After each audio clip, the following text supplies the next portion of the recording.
What's up you guys, TheRHammond65 here, and in today's video I have a review over the Dell Inspirion 7000 series.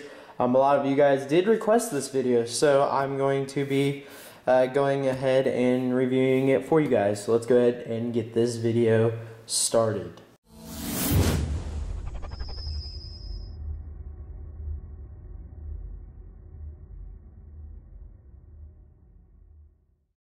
So to start this review, let's take a tour around the laptop itself. So first off, we've got the nice chamfered edges like I said in the unboxing. We've got a battery indicator light and a charging indicator light right here. Turning the device this way, we've got a SD card slot, a headphone jack, two USB 3.0 ports, HDMI, an Ethernet port with a drop-down door. Right here is where the hinge is located down here, and then on this side we do have the charging input and two more USB 3.0 ports. And if we flip the device over, you see the ventilation right here, the two things that are going to actually rise up the computer for these speakers that are located right here on this device.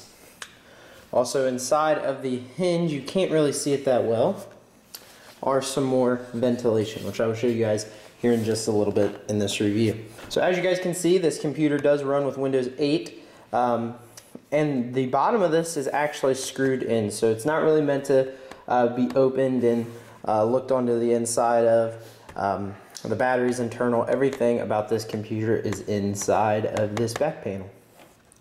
So the thing that surprised me most about this computer and drew me to it was the thinness. And I am telling you what, the thinness of this computer is outrageous. I mean, look at how thin that is. Even if I open it, even when you open it, the profile of the device stays so thin. So what I want to do now is do a thinness comparison between this and some of my other products. First we'll start with my iPad mini. Obviously the mini is going to be a lot smaller, but you get the gist of it. And then the one that I really wanted to compare it to was my old Dell Inspirion. So let's go ahead and set this up, and as you can see just right here, that's the big difference. This one is way thicker, and it actually tapers up into even more thicker. So where this one stays flat all the way, this one goes from a small device to a thick design. And I even think that this screen over here is a little bit thicker than the Dell Inspirion 7000 series screen. Now that we've opened up the lid of the device, you can see everything now. You can see the nice keyboard. This thing does run Intel Core i5 processor, and there's some more information right here on this sticker, which we'll be getting to in this review. So what I do want to talk about first is boot up. So I'm going to go ahead and do a full boot up for you guys. This is not first boot up, obviously, but it is a boot up.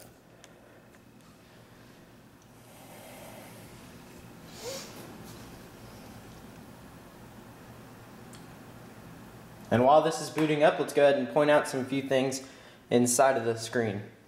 As you see, this booted up very fast. We've got our camera right here. We also have got a built-in microphones right here. We do have got our nice keyboard right here. We do have a big touchpad here, which is so much fun to use. We do have the chamfered edges, and like I said, inside of here is the ventilation. We've got the whole thing itself, the hinge. We've got the power button, and we've got our Gorilla Glass touchscreen display. We'll get into the touchscreen aspect of it here in a little bit. So what happens is this shows up for you, and then you must type in your password to your Outlook account.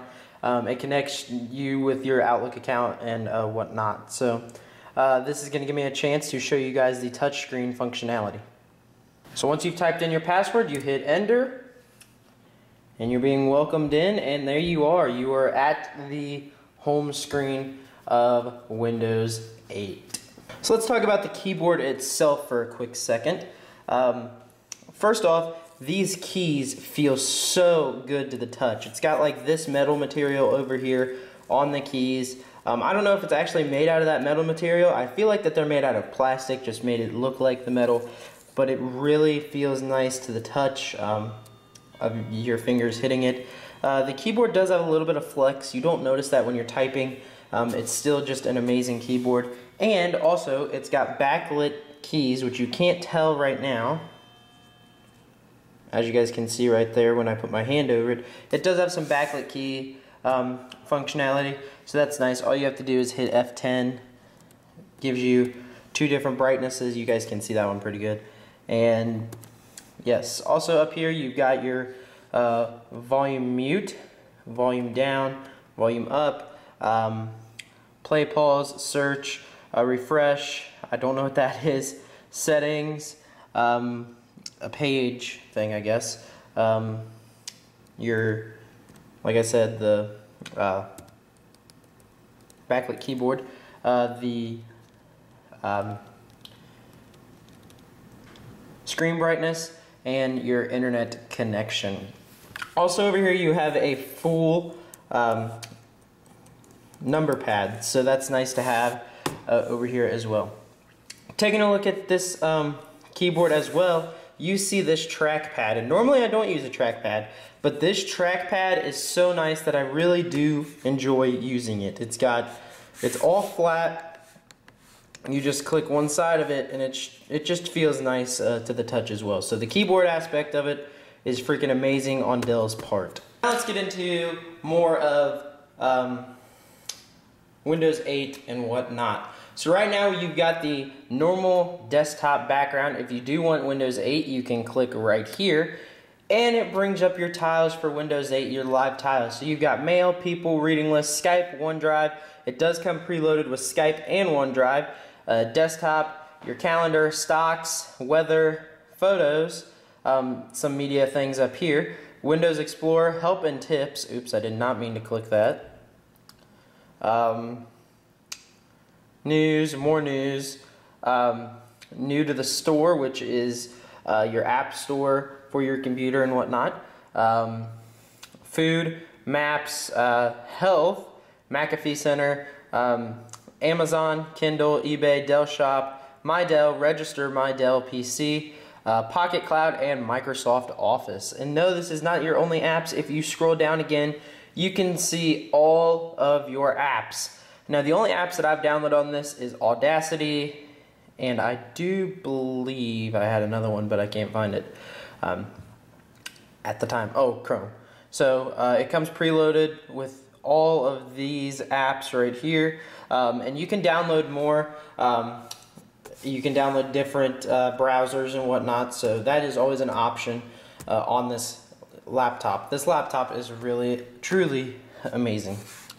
If you see something that you like within here, like let's say Amazon Kindle, let's say you use Kindle a lot and you want it on your home screen, all you got to do is right click, hit pin to taskbar, and then when you go back to your home screen, Amazon Kindle is right down there. To close out tabs down here, you can right click to close window, and if you want to unpin something, you right click unpin from taskbar. So this desktop back screen is exactly like how you would expect it to be. You've got recycling bin and then just all your other apps over here. And then down here, toolbar, once again unchanged except for the Windows 8 look over the Windows 7 look. So that's the difference between those two.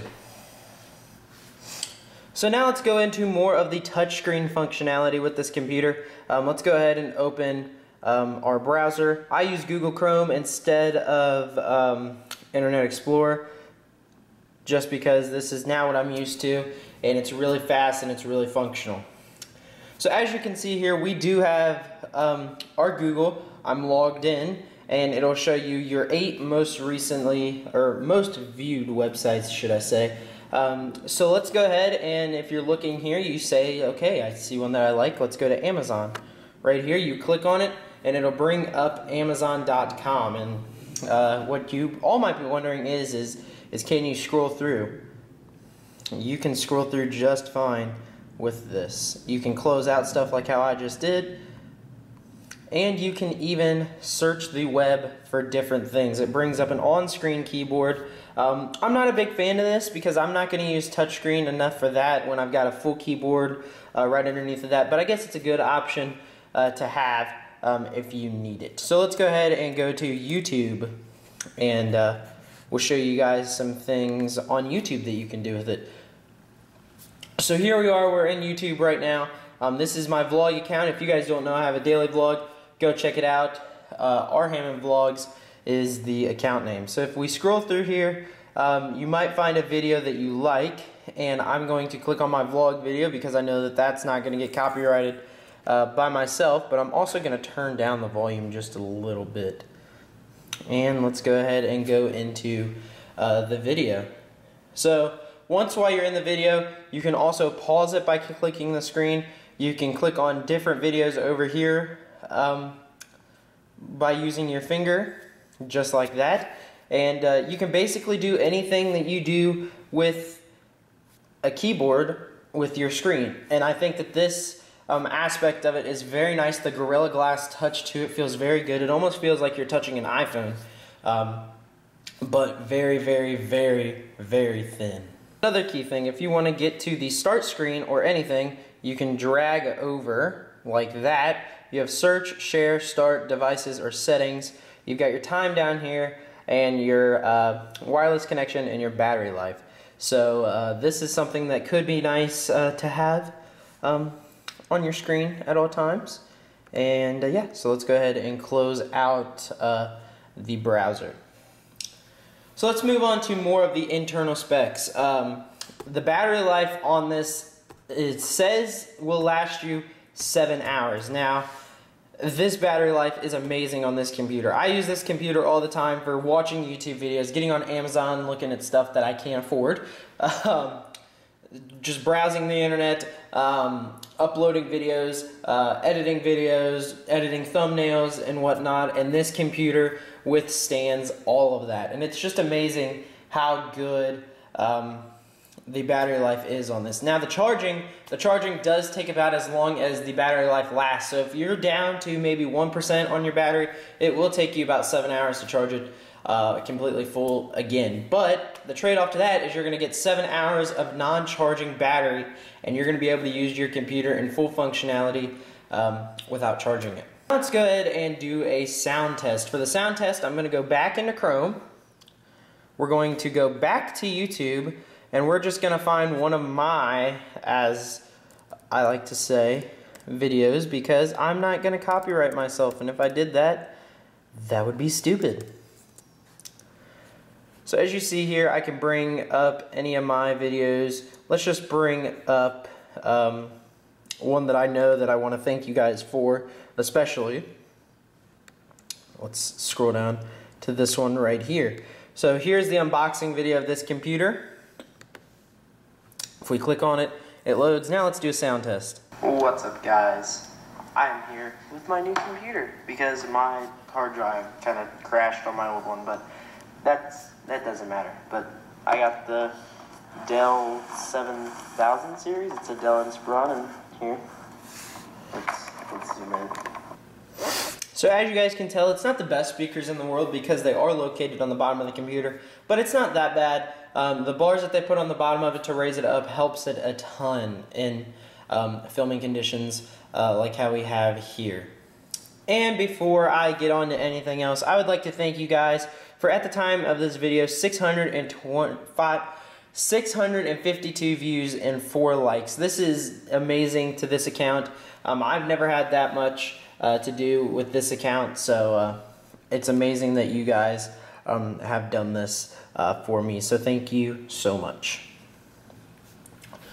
So now let's move on to my final thoughts of this computer. Is this computer worth your money?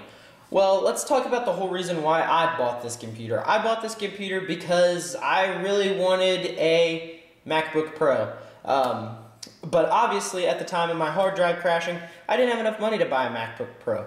But what I have realized over time is that Dell does make this computer. It looks almost exactly like a MacBook Pro, which they might get in trouble for later on. So if you guys do want to get your hands on this computer, you might want to do it soon, because I've got a funny feeling that it might not be on the market for long due to the fact that they did pretty much copy off of Apple and the MacBook and stuff like that. But other than that, it looks nice. The keyboard, like I said, feels great. The touchpad's great. The touchscreen functionality is good. The only thing that I would recommend is maybe move the speakers. The speakers would be so much more clear if they were on the top of the device, maybe above the keyboard or below the keyboard, somewhere like that, where they don't sound muffled and whatnot. But everything else about the computer is amazing. So if you guys do want to pick this one up, it's a good one to pick up. I recommend it, and yeah. So that's going to be it for me, guys. Thank you guys for watching. If you enjoyed it, click the like button down below. Subscribe to see new videos. I post them every Tuesday and sometimes Thursdays. And I'll see you guys in the next one.